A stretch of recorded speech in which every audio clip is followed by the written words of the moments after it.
Hello, my beautiful people. Welcome back to the channel once again. Global Football View. You know the vibe already on this channel. We talk all things football. And like I say, we are on Club to Club Preview. Now, I have a lovely guest today with me, Man Saud. Welcome to the channel. This is your first time on the channel. Now, it's a privilege to have, thank you. It's a privilege to have Liverpool representative on the channel. And, you know the vibes, you know the drill. If you've not subscribed yet to the channel, please do subscribe to the channel and like this video. Let me know in the comment section your thoughts on what we're going to be discussing on this particular episode. Mr. Saud, this video we're going to do, I don't want it to be a Q&A kind of video. Okay, so I want you to discuss Liverpool versus Arsenal. But that's the big match, the big season derby for this weekend. And first of all, let me just get your opinion and your take on Liverpool's performance so far this season. For me as an Arsenal fan, I'm not giving my problem in what we're doing. I just want to get your opinion. Okay, well, first of all, thank you for having me on the channel. Well, I'm very happy to be on the channel as well. Well, with recent performances, I wouldn't say it's been ideal. Yes, we've been winning our games, we've been stellar in our attacks, but we've conceded so many goals. Because let's look back to our last season. Compared to our first two field matches, well, we're defensively solid. This season, we've been leaking goals. We've been inconsistent in defense. But I believe that when we beat Arsenal, come on, another issue, don't you think that the league is just starting? So, well, I like to also believe that how you start matters as well. The kind of impression you make when the league starts. So, for instance, you start leaking goals, you start being inconsistent in defense. And there are signs. They started from preseason. This issue started from preseason where we couldn't really protect our lead, where we're always conceding, and we've not seen a single improvement. It's still been the same. So looking at it, I would say that I'm very okay with the performances, but I would like to see our defense be more solid and be more better as well. As a defending champion, current champion, so yeah, there's little more I can say about a team that just won the Premier League and have one of the best defender. In some, they say is the best defender to have ever played in the Premier League. I don't know that many. For me, I don't think he's the best defender to have ever played in the Premier League because we've had defenders the like of John Terry, and Madovidis, so Campbell, a lot of like John Terry. So in my own way, I don't think he's the best, but I think he's one of the best to have played in the Premier League. But as a Liverpool fan, I know you all say definitely. What do you say? What do you say is the best defender to have? I'll let you say, look at Banka. Like over 9 years has been incredibly consistent. You know exactly what came from that.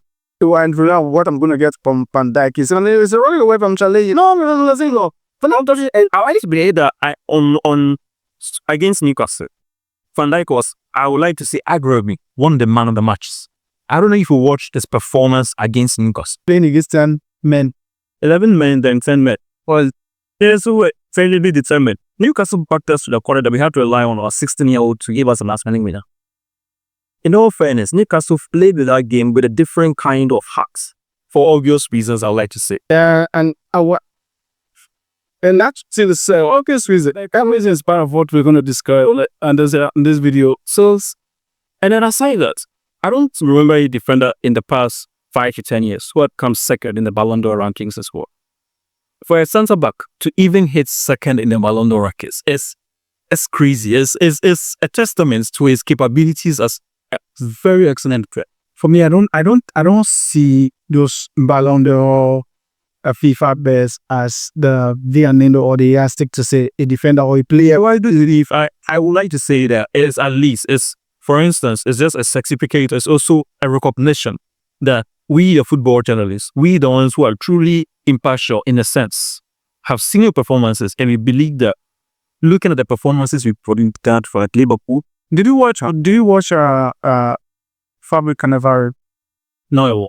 No, I love it. So will you say that, okay, but you've watched him, would you say that Cannavaro is a better defender than Van Dijk? I will still pick my Van Dijk. You pick your Van Dijk, but Fabio Cannavaro is the only defender who has won the Ballon d'Or title. Yes. So you see, but also can a very small of fight say. Yes, you keep it. I understand, though. I understand what you're saying. No, I don't understand what you're saying. If for you as Liverpool fan, you always back your player, you always support your player. But for me, I'm not a Chelsea fan. I don't like Chelsea. I'm not a Manchester United fan. I don't like Manchester United. When I've seen defenders come in Chelsea, John Terry, those are kind of defenders I want in my club. That's why I love Gabriel Magalhaes right now, because those are defenders who put their lives. I remember Babu Diaby kicking John Terry's head. And I think it was Carling Cup final, if I'm not mistaken, because John Terry was trying to save a lead, trying to save the point for Chelsea. So, different eras, different time, different past.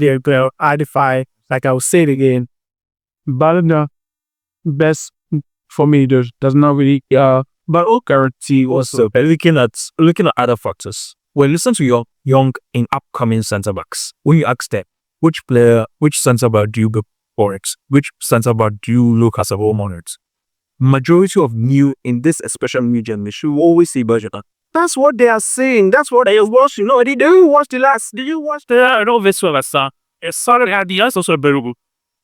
He small Maldini, but either all states and say Maldini is definitely after. We watch Maldini, even those who may not have watched and have come to watch some highlights, some video clips on YouTube here and there, can look at Dino like, wow, Maldini was just a piece. You know what? See, this says bias is also part. But we've also see some of these old centre backs, some of these and someone like this Liverpool centre back who's always on Sky Sports up there. We've seen other names who have come out to always say that the Virgil van Dijk is among the best centre backs. And these are players who have seen all the things you mentioned. These are players who have seen them play against these centre backs. I don't dispute that it's among the best. But for me, it's not the best. But let's not draw this video on Virgil van Dijk. We all agree that Virgil van Dijk is a good it's a good defender, an excellent defender. With the way your defense is going at the moment, do you see that if the Liverpool hierarchy did not strengthen that defense, do you see that defense returning the Premier League title too? So, if you have failures, if you fail to get gay, from Fabrizio Romano today is then from his post, he said that Liverpool are trying to sign McGay for Crystal Palace immediately. Not like for the immediately, because Konate at the moment is refusing to sign any contracts. Konate, because of the market links we've seen with no substantial to prove it, but you're going to Madrid, is exactly how Fred Alexander 20 started as a match. It was like groups here and there, not fun to sign the contracts. So if you look at his performances against Newcastle, he gave away a goal. He was one of the reasons why we had to be stayed for a goal. And then he's always inconsistent. He's been very good, but he's not been more consistent. And then in the EPL, once not consistent, he may punish.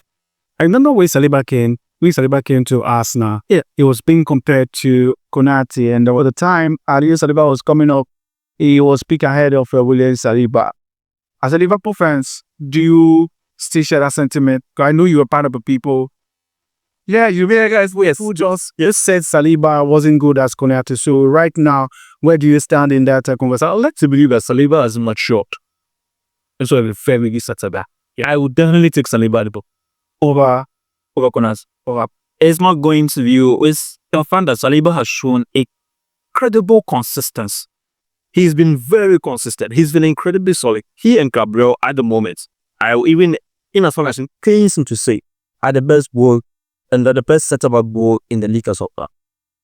In as much as it's annoying to say, but probably that's a fact. So doesn't have his fact. I'll definitely take it. Let's look more into the pressing issue on the media space at the moment, which is the Isak issue.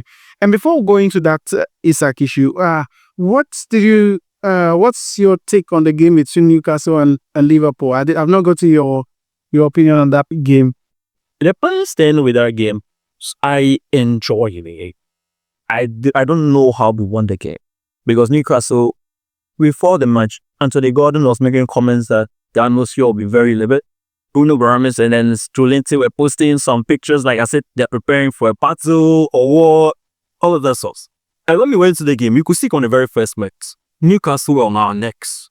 They pressed us, they boxed us. There was no, we will play long balls, those two boxed us in half. And so we caught that opening goal, lack of deflection by Grabenbeck.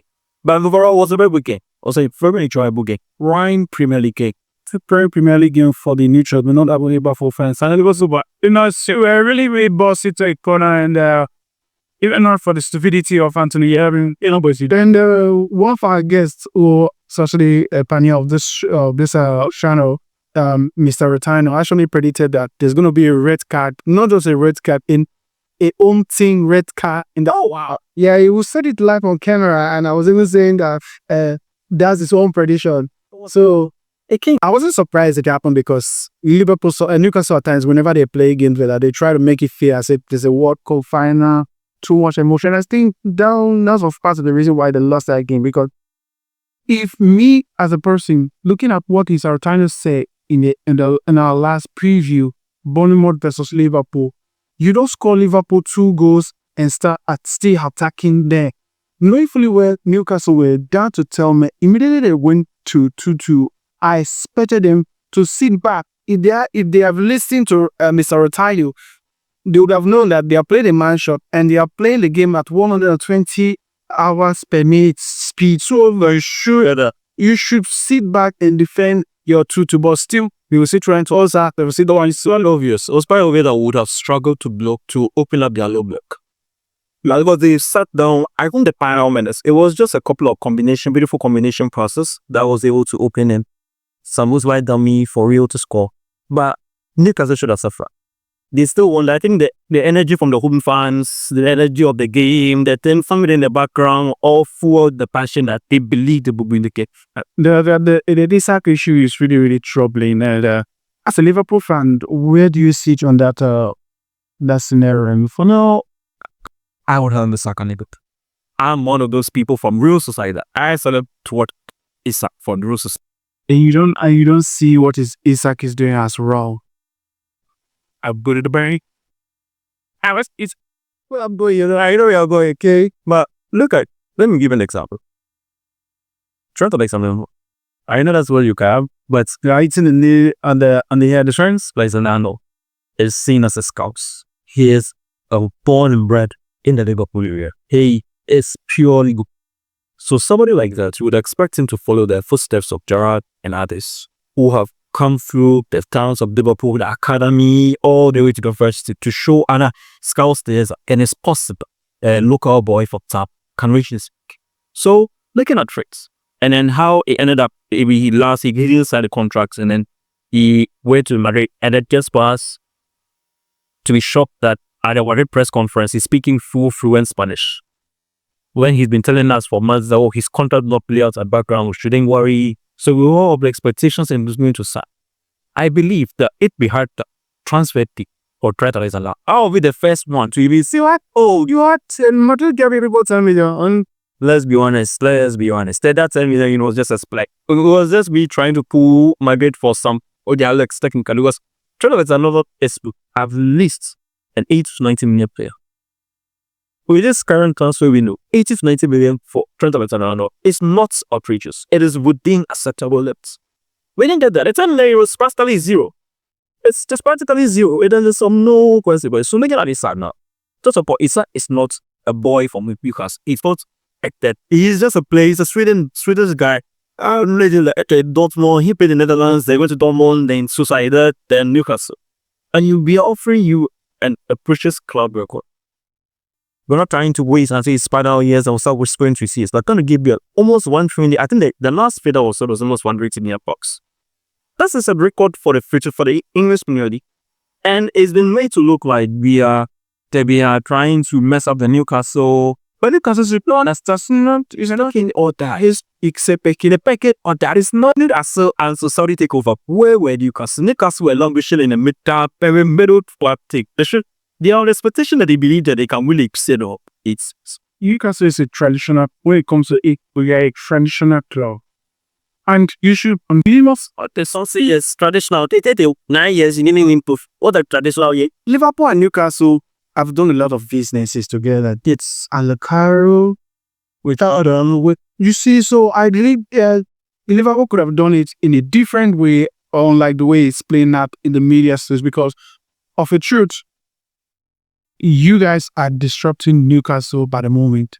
Take for instance, if this was your player and the club was trying to go for you. You know how you people were reacting last season for Arnold? You bought the JC of Arnold. They said only because he didn't get a price pay. But Arnold did not refuse to trade. Arnold did not refuse to play match for Liverpool. Arnold, because it was a different situation. Arnold honored his contracts, honored the contract that was given to him till the latter end of his. Then he could have signed a new contract. I always use that's a particular player that I call by Romney that I've forgotten the name. But I think I don't get the squareness for one particular player later. He signed a contract. Then he moved to a bigger club. I think it's British for Aston Villa. I think he got Man City. He signed in the short term. He signed, I think, a contract or something like that had a £100 million release clause. Then City came for him 6 months later. Is trends more or different for Grealish in sense of boyish support for their clubs? And they are different. So it's all about the money. He realized that Madrid, he will get more followers on Instagram, he will get more interactions on social media, he will get more bonuses, he will get a huge signing on fee. So he had no connection, he had no journey. And now, from reports I'm seeing, he's not going to bench Carabao, as that Carabao has yes, as the Athletic has posted it, that you won't get much minutes anymore. So let's take a look at your team at the moment. Okay. Because I see just no depth in your team like it was last year. So I want to know, do you see this team returning the Premier League title? In additions, like Guinea, as I said earlier, we always gain at the I'm 100% confident in the league. And what would you say if you don't win the league? Even with the gay addition, is that a failure? No. If you even fail to win the league game, or if you fail, we signed a. Is that not a failure? Where you are the highest spender this season? Remember, Arsenal without Isak, Arsenal are currently leading. Arsenal currently leading. It's at Isak. You say a lot. Yeah, it's people sold players worth 195 million. Now you're trying to be an accountant. Because let's not compare our next split because Paul being with to read is so players who you do not deem as 8 players capable of winning for you. 5 players were proven winners in Florian Wirtz. We're Jeremy for we're in where these are upgrades over the players we sold. We are not doing account sheets, populating there. But what we're just talking about the players that have been brought in, the amount of money that have been spent for the players you brought in. So the amount of players, because you remember, not this long video anyway. Okay, most of the conversation we had, you only talk about Chelsea spending 1% billion out. Yeah, so if you we're talking about Chelsea spending money in not winning the league title or not challenging for the league title as part of a failing season for them, with the amount of money Liverpool had spent this season, not winning the league title, should be classified as a failure too? Because you are the favorite, defending champion. No. It would only you classify as a failure. Should we fail to meet the league? Which we fail to get out of the, for instance, we get out of the top finals of the Champions League, I will call it a failure. But the bare minimum I expect out of this team is the league or the UCL. The league or the UCL. Because as of right now, we won the league last season. And it seems that our eye now is hitting on the UCL. That is what I do. Our players are motivated for this particular season. Okay. So, my last question for you to round up this video. What will Liverpool win this season? Say it on camera. The league. Liverpool win the league. UCL, and Big Cup. The FA Cup. So Liverpool are winning treble this because that is what I've spent on. So there you have it, people. He said Liverpool are going to win the league, the Champions League, and the FA Cup treble season. And if they don't win those 3 titles, that's a failure. Oh no, it's you just your pressure. I mean, I got one fight. I said that it was a league or the Champions League, and I had a domestic cup or the FA Cup.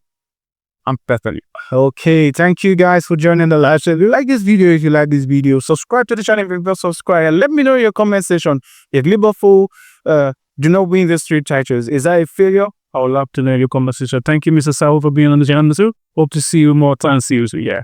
Peace out.